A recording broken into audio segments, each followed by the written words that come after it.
la projection de la population mondiale. Donc 1950 à gauche, 2007 et 2050. En 1950, c'était après la guerre, et donc il y avait une forte natalité. Donc ce sont les populations qui sont en bas ici, qui sont nombreuses. Après, là en 2007, ça s'est beaucoup régulé, et donc on a une pyramide des âges beaucoup plus normale. Mais ce qui est intéressant, c'est qu'en 2050, la régulation a encore produit plus d'effets, et donc on a une population qui est quasiment cylindrée.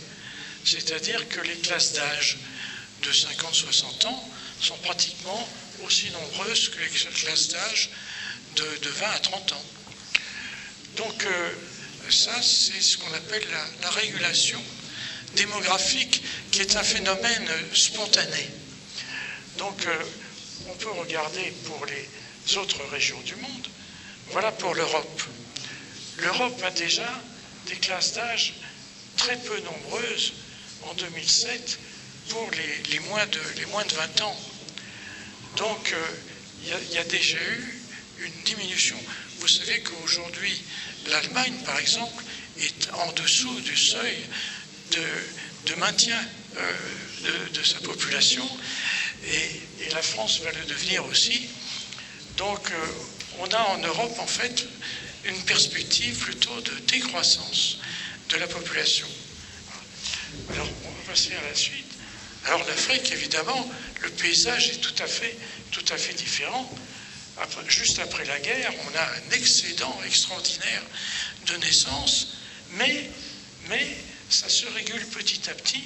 Et lorsqu'on fait la projection 2050, on dit que l'Afrique a fait, comme on dit, cette transition énergétique, c'est-à-dire qu'elle est passée d'un système de forte natalité et forte mortalité à un système de faible, ou du moins de natalité régulée, et mortalité aussi nettement moindre, parce que vous voyez ici que la pente est moindre que ce qu'il était au début.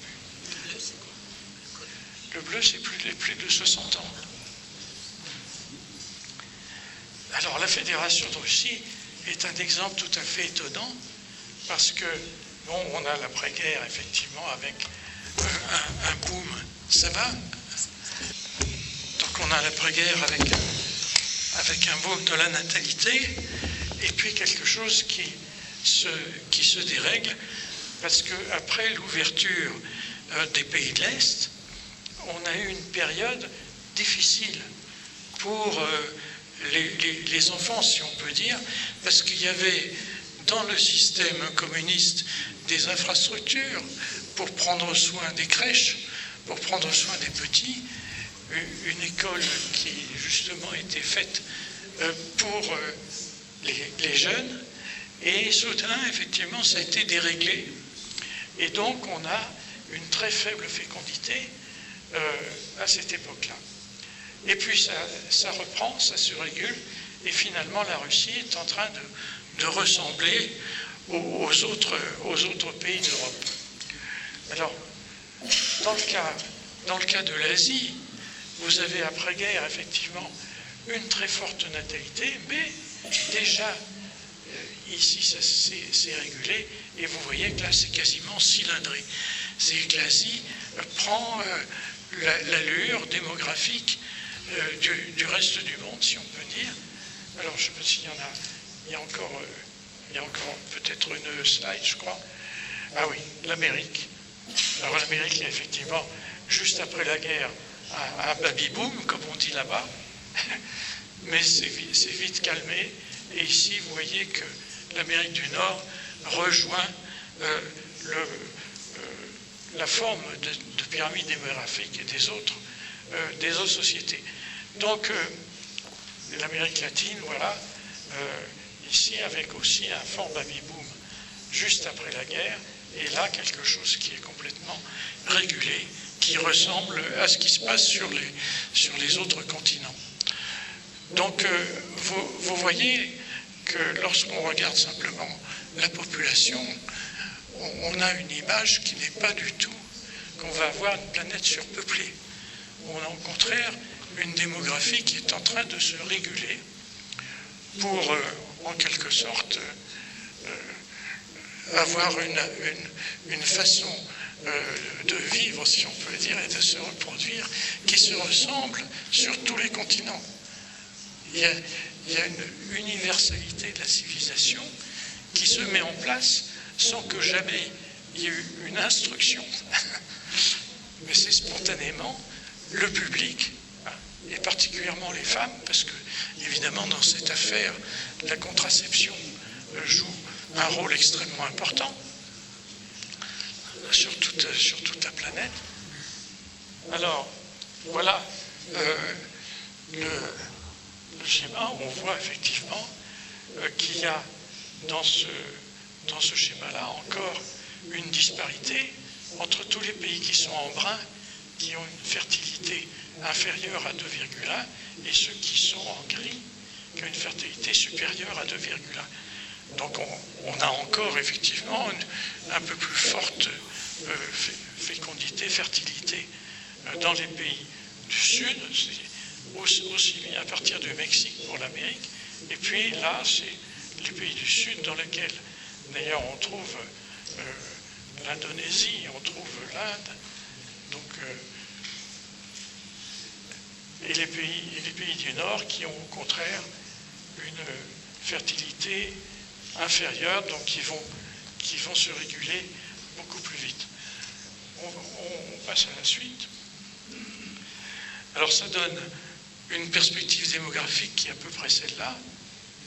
Ah non, c'est-à-dire que la population mondiale, vous voyez, là, elle augmente jusque vers 2080, et après, elle diminue. Alors là, c'est un peu le bleu clair, c'est un peu une fantaisie personnelle. C'est les populations qui vont habiter sur la mer. Je pense qu'on va faire des cités marines et qu'on pourra habiter sur... Il y en a déjà en Thaïlande, par exemple, et qu'on va habiter bien davantage sur la mer, parce que quand je vois l'immensité du Pacifique et le faible peuplement qu'il peut y avoir dans cette région, j'ai l'impression que le Pacifique risque de devenir, au XXIe siècle, je dirais, le centre du monde. Donc, vous voyez, les continents se rejoignent dans leur comportement, ce qui prouve qu'il est en train de se constituer une civilisation mondiale. Voilà. Hein. C'est pas la peine de dire ce qu'on souhaiterait, ça c'est en train de se faire.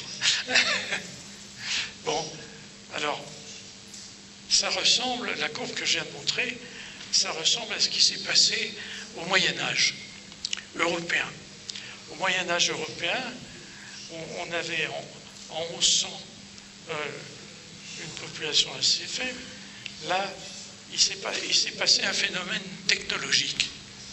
C'est-à-dire que lorsque les chevaliers sont partis aux croisades, les forgerons qui fabriquaient les armes se sont mis à faire des socs de charrues. Et donc la productivité agricole a augmenté. Alors, pas seulement les socs de charrues, il y avait les pelles, les pioches, les râteaux, tous les instruments agricoles. La productivité a augmenté énormément, et donc ça a été une période d'explosion. Les croisades n'ont rien rapporté, comme vous le savez, c'était plutôt désastreux. Et puis ici, il s'est produit une saturation. Vers 1300, 1315, on a atteint le pic. Et là, vous avez un déclin qui, à mon avis, est en grande partie dû à des fonctionnements monétaires et marchands. Parce qu'on a eu des tentatives d'unification de la monnaie, notamment par Saint-Louis en Europe, et ça a donné des résultats absolument désastreux. Bon, on peut regarder la suite. Alors là, je vais donner d'autres éléments. C'est le Ecological Print, le World Ecological Print. Alors, je vois que tu parleras peut-être de cette question cet après-midi sur l'empreinte écologique mondiale. Donc vous voyez les pays qui ont une empreinte écologique forte, là, qui sont en rouge, si on peut dire, en brun. Donc la France, malheureusement, l'Angleterre, la Scandinavie, et puis évidemment États-Unis, Canada, Australie, Nouvelle-Zélande. Et donc l'empreinte écologique mondiale augmente, et on commence à avoir en effet une problématique où la consommation de l'espèce humaine va dépasser les possibilités de la planète. Donc c'est un argument supplémentaire d'ailleurs pour le fait de croire qu'il va y avoir de la régulation. Parce que dans la presse actuellement, on vous parle beaucoup de gaz carbonique et de l'effet de serre et de la montée des températures. C'est intéressant, évidemment, mais le gros problème, c'est pas tellement la montée des températures, c'est la biodiversité. Je pense que tu en parleras cet après-midi. Et là, effectivement, l'empreinte écologique, c'est la question de la biodiversité. On va passer à la suite. Alors ça, c'est le scénario du GIEC, donc c'est les températures. On va passer encore une diapo. Alors simplement, ce que je voulais dire, c'est que nous avons... Moi, je suis au départ un ingénieur, donc je m'intéresse à la technique. Et là, ce que nous avons repéré depuis l'Antiquité, c'est que les changements techniques fonctionnaient sur 4 pôles. Donc, les matériaux et l'énergie, qui sont liés, pas seulement par la cause de l'équation d'Einstein, mais ils sont liés de façon concrète dans la vie de tous les jours. Et puis la structuration du temps et la relation de l'homme avec la biosphère, qui est un axe tout à fait différent. Et ça marche depuis le XIIe siècle. Donc, on peut voir, on passe à la diapositive suivante, donc dans la révolution industrielle. La révolution industrielle, elle est dominée par l'axe matière-énergie. Les matériaux, l'acier et le ciment notamment, qui servent aux énormes constructions comme celle dans laquelle nous nous trouvons. Et puis, l'énergie, c'est essentiellement la combustion, même si récemment, on a aussi de l'énergie nucléaire, de l'énergie solaire et autres énergies plus écologistes. Non, on va revenir en arrière, là. Voilà. Et puis, l'axe vertical, la structuration du temps. Au moment du taylorisme, cette structuration en secondes ou en dixièmes de seconde. C'est une échelle de temps qui est encore perceptible par l'humain. Et puis en bas, il y a la microbiologie, c'est-à-dire Pasteur, la vaccination. Et ça se produit justement au XIXe siècle. Alors aujourd'hui, on est passé à un stade suivant où les matériaux sont polymériques, l'énergie est transmise par l'électricité, quel que soit le mode de production. Et puis, alors, c'est l'axe vertical qui devient l'axe directeur. Et cet axe vertical, il va de l'optronique à la bioécologie, c'est-à-dire il y a à la fois la biologie élémentaire, avec toutes ses conséquences médicales, par exemple, et l'écologie planétaire. Et nous avons appelé ça la révolution cognitive, en pensant que ça durerait à peu près 2 siècles, comme les révolutions précédentes. Alors, ce qui est intéressant, c'est que, la diapositive suivante, si on regarde, par exemple, les connexions Internet, là, c'est dépouillement tous les ans, vous savez, le Internet WorldStat produit des données de pourcentage de connexions selon les différents pays du monde. Vous voyez, le Kyrgyzstan, je l'ai mis en rouge ici, il est à 40% actuellement, mais c'est des pourcentages qui croissent de 2, 3, peut-être 4% par an. ce qui veut dire que dans 15 ans, si vous voulez, notre réunion ici, il n'y aura plus de papier. Vous serez sur des grands écrans, et peut-être même vous ne serez pas tous au même endroit. Et les écrans solaires. Voilà. Alors, vous voyez, aujourd'hui, non, on regarde en arrière. Aujourd'hui, la diapositive précédente, aujourd'hui, la partie européenne qui est de ce côté-là, y compris la Russie d'ailleurs, on a mis la Russie dans l'Europe, ça c'est une liberté personnelle. Ils sont au-delà de 70%. Du côté de l'Amérique latine, ils sont entre 50 et 90, l'Argentine étant apparemment le plus peuplé. Bon, je ne parle pas du Canada et des États-Unis qui sont très connectés. Et puis en Afrique, alors c'est très inégal. Alors là, je n'ai mis que quelques pays. Mais ce qui est intéressant, c'est que cette croissance de 2 à 3% par an, ça veut dire, enfin, imaginez 2 à 3% de la population, c'est des millions de personnes. Ça veut dire que c'est en train de gagner de façon irrésistible. Et en plus, cette communication, elle se fait non seulement de personne à personne, mais aussi effectivement par des sources extrêmement variées. Je suis par exemple impressionné de la qualité des films scientifiques qu'on trouve sur Internet. Je vais trouver de récents sur le Sahara ou sur les volcans, justement, qui sont absolument remarquables. Donc il y a quelque chose de qualitatif qui se joue et dans lequel, effectivement, les universités, les scientifiques, les chercheurs, en même temps que les gens qui ont du talent pour la mise en scène et la fabrication d'audiovisuel, jouent un rôle tout à fait important. Donc, voilà, on passe à la suivante. Alors, diversité des croyances, ça, je ne vous apprends rien. Vous savez que les croyances, ceci dit, est-ce que dans cet univers Internet, les croyances vont toujours rester des croyances, comme elles le sont actuellement? Alors, je vais me faire lyncher à la sortie, mais je pense en effet que les croyances, elles sont fortement dépendantes du système de communication qui alimente les cerveaux humains en croyances. La suivante.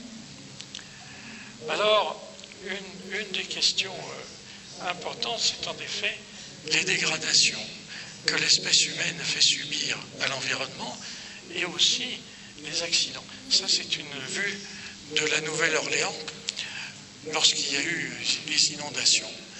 Et donc, de nos jours, les militaires sont de moins en moins occupés à faire la guerre et à tuer, bien que ça fasse la une des journaux, bien sûr, et de plus en plus occupés à porter secours, non seulement à leurs propres armées quand ils ont des problèmes, mais aussi aux populations civiles.